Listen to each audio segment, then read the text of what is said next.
All right, my friends, welcome back. This is going to be part 56 of my presentation on the flood and Noah's Ark. And last, I had told you that we were going to get into this booklet here entitled Man, Dinosaurs, and Mammals Together. And it was originally written, it was a paper that was written by John Allen Watson. He's the one that had done the research into this and into the phosphate beds or the phosphate bed or phosphate beds.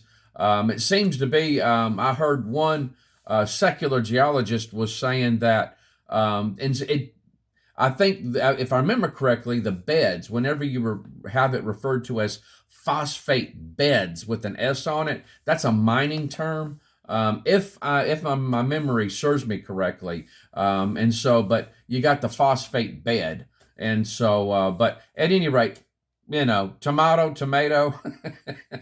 But what Joe Taylor did is he thought that paper had such significance to it that he thought, hey, let's get that paper and let's do some editing on it, not changing the information that's in it, but adding some things to it, maybe some maps and stuff like that.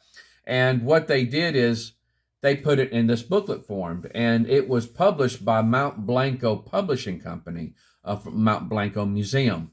And so, but again, and we talked about Joe Taylor before, so if you want to get some refreshing your memory on it, just check out my previous video, which was 55. Check out 55, and you can learn more about Joe Taylor himself. And so, just an outstanding guy. But guys, we're going to move on, and we're going to start getting into some meat on this. And so, but again, if you get an opportunity, this 29 pages long, Man, Dinosaurs, and Mammals Together. I'm going to be pointing you to some other information also as we start to near the end of this block here. All right, so let's get started. Phosphorus is a key element contained in all living cells and is thus an essential nutrient in the soil, plant, animal food cycle. As a vital component in commercial fertilizers and animal feed additives used in modern agriculture, phosphorus is obtained primarily from mined deposits of phosphate rock. Phosphorus compounds are also used in a wide variety of consumer products such as detergents, toothpaste, flame retardants, and fabrics, and soft drinks. There are no known substitutes for phosphorus in biological systems, and there are no significant commercial recycling processes. With projected increases in global population growth and food requirements, reliable supplies of phosphate rock will be a critical concern in the near future. And so that, if you notice right below there, there's some fertilizer bags there. And so they were mined in this way here. And so reserves of the United States as a whole are now considered to exceed 10 billion tons, not counting those classed as possible or certain phosphatic limestones mentioned at the hearings of the Congressional Committee, as nearly 2 million acres of public land in the western states and 66,000 acres in Florida remain to be examined for their phosphate content. The stated figure will be ultimately greatly increased at the present rate of consumption. And this right here was this information here that I got was back in an article back in 1940. And so when it says at the present rate, that was back in 1940. At the present rate of consumption, which would have been 1940, 3 million tons annually, 10 billion tons would last more than 3,000 years. Now, going on. There are phosphate deposits all over the world, but they are not all considered to be mineable reserves. A mineable reserve is one that is economically feasible to mine in light of today's market and technology. There are some reserves that will likely never be mined, such as the rich deposit 200 feet under St. Augustine in Jacksonville, in Florida. The United States produces the most phosphate in the world, while Morocco and China rank second and third, respectively. Active mining is also occurring in a number of locations, including Russia, um, Tunisia, Jordan, Brazil, Israel, South Africa, Syria, Togo, Senegal, and to a lesser extent, several other countries.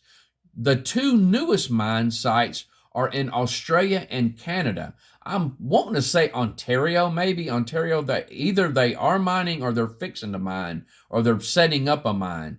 And so, but at any rate, there are also rich reserves in Mongolia and Peru that will likely be mined in the future. Although the United States is currently producing more phosphate rock than Morocco, Morocco's phosphate reserves are estimated to be nearly 6 times that of the United States. Looking toward the future, this puts Morocco in a very advantageous position to become the leading player in the mining of phosphate. For now, Florida's phosphate industry continues to be one of the major sources of phosphate fertilizer internationally because America has the transportation and industrial infrastructure to produce and export the product.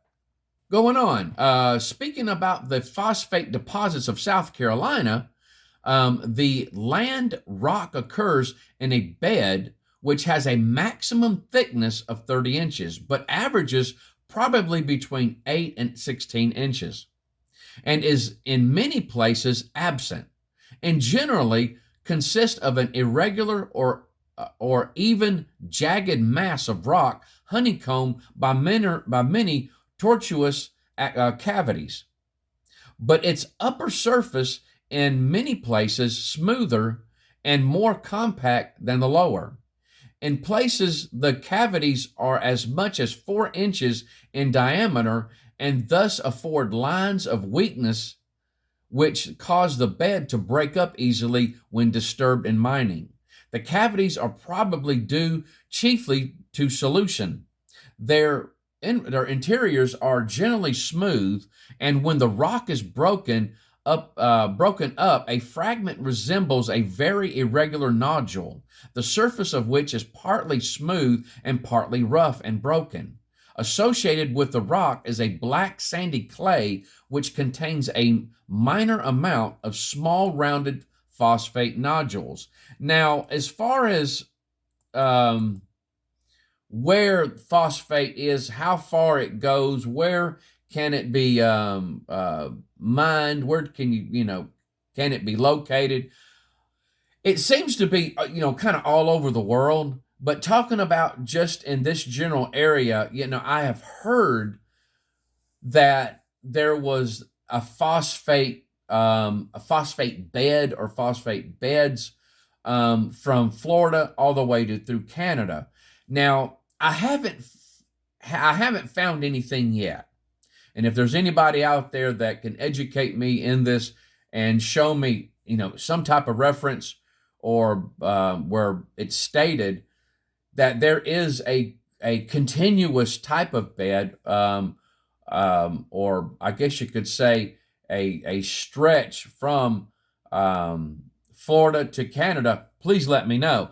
But from what I've been able to glean from articles, the other areas mentioning phosphate mining, at least, is Florida being the largest source at Bone Valley.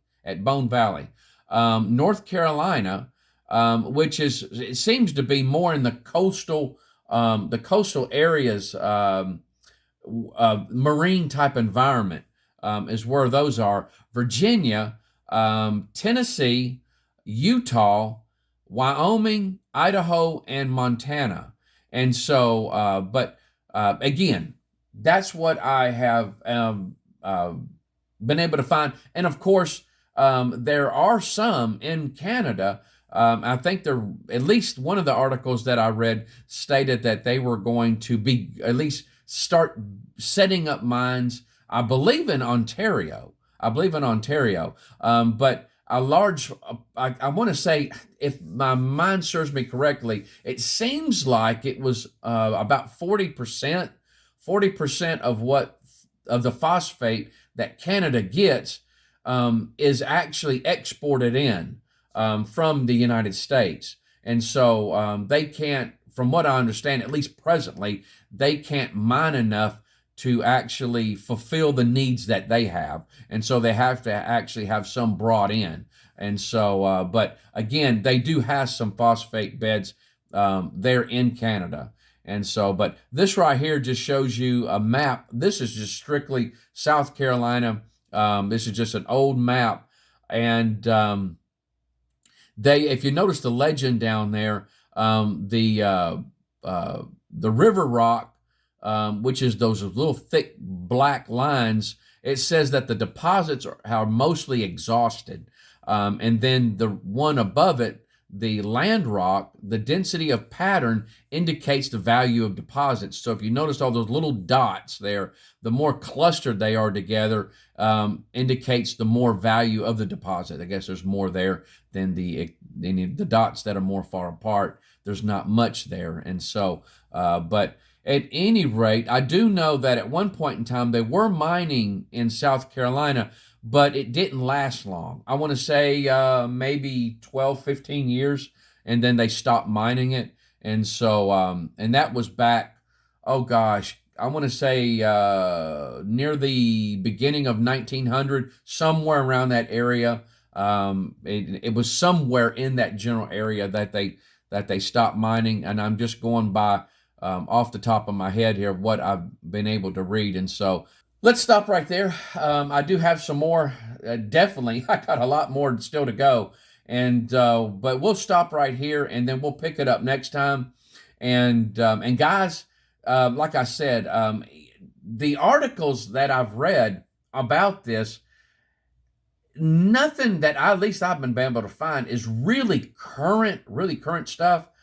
There are some that were written back in 2024, but going back on my slides here, the one from 1940, let me see if I can find it here. Yes, it was from the usgs.gov, and September 17th, 1940, phosphate deposits in the United States. And so, those articles there, a lot of the articles I've been finding are older type articles. And so still good information. And so because the information that we're going to be going through when it comes to this stuff, it's going to take me way back into the 1800s. And so, and that has been one of the areas that some of the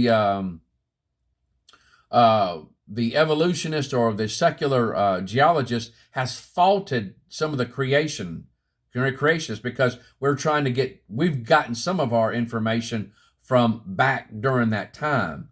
And so, and they're saying that, that science has advanced, and we ought to be listening to science more. And that's the argument that I usually get from evolutionists, that science is truth, science is this, science is that.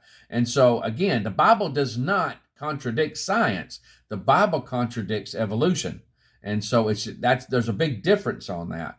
And so, but at any rate, we'll stop right there. We're going to pick up this next time, and I'll try to do the best that I can with it, with the information that I've been able to find. But there's some really good information still to come. You guys take care. I love you. Hope the Lord blesses you real good. Bye-bye.